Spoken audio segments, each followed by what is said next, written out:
এখানে দেখো একটা কোশ্চেন দিয়েছে, 2 অঙ্ক বিশিষ্ট কোনো সংখ্যা পরপর দুবার লিখে যে 4 অঙ্ক বিশিষ্ট সংখ্যা হয় সেটি কত দ্বারা বিভাজ্য।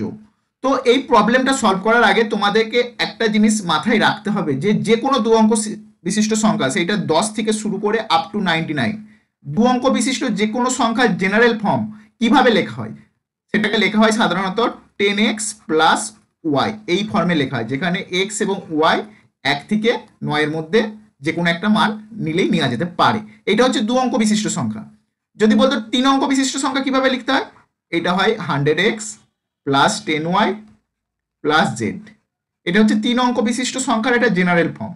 তো এখানে বলেছে 2 অঙ্ক বিশিষ্ট, তো 3 অঙ্ক বিশিষ্ট সংখ্যা আমাদের দরকার নাই, 2 অঙ্ক বিশিষ্ট সংখ্যা নিয়ে করব।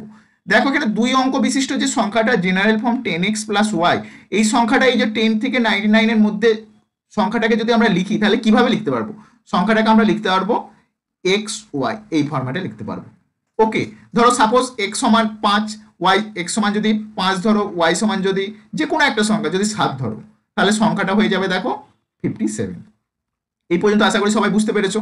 এবার বলেছে পরপর দুবার লিখবে, এই সংখ্যাটা তো এক্স ওয়াই আমরা বললাম, কিন্তু এটা একবার লেখা হয়েছে, কিন্তু বলেছে পরপর দুবার লিখতে, মানে এক্স ওয়াই এরপরে আবার একবার এক্স ওয়াই লিখতে হবে। এইটা হচ্ছে টোটাল 4 অঙ্ক বিশিষ্ট সংখ্যা।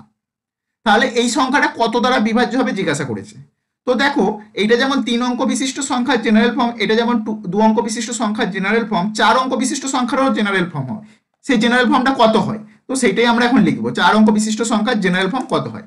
দেখো এখানে 4 নাম্বার অঙ্কে x আছে, এটা 3 এ আছে y, 2 এ আছে x, 1 এ আছে y, মানে একক স্থানীয় অঙ্ক y, দশক স্থানীয় অঙ্ক x, শতক স্থানীয় অঙ্ক y, আর এটা কি 4 নাম্বার একক, দশক, শতক, হাজার, হাজার স্থানীয় অঙ্কে x। তো এই সংখ্যাটাকে আমরা লিখবো 1000x, এটা হাজার স্থানীয়, এইটা হয়ে গেল। এটা শতক স্থানীয়, তাহলে কি লিখবো 100y।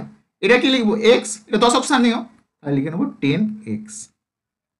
এই পর্যন্ত বুঝতে পেরেছো। আর এটা একক স্থানীয়, এটা প্লাস y করে নেবো। এরপরে কাজ কি হবে, এখানে 1000x আর এখানে 10x, x যোগ করে দেবো, তাহলে দেখো আমরা পেয়ে যাচ্ছি 1010x। এখানে দেখো 100y আর এখানে একটা সিঙ্গেল y যোগ করে দেবো, দেখো 101y পেয়ে যাচ্ছি।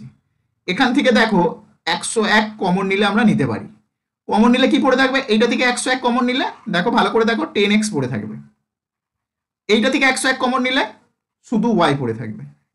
তাহলে এই সংখ্যাটা হয়ে গেল 101 গুণিত 10x প্লাস y।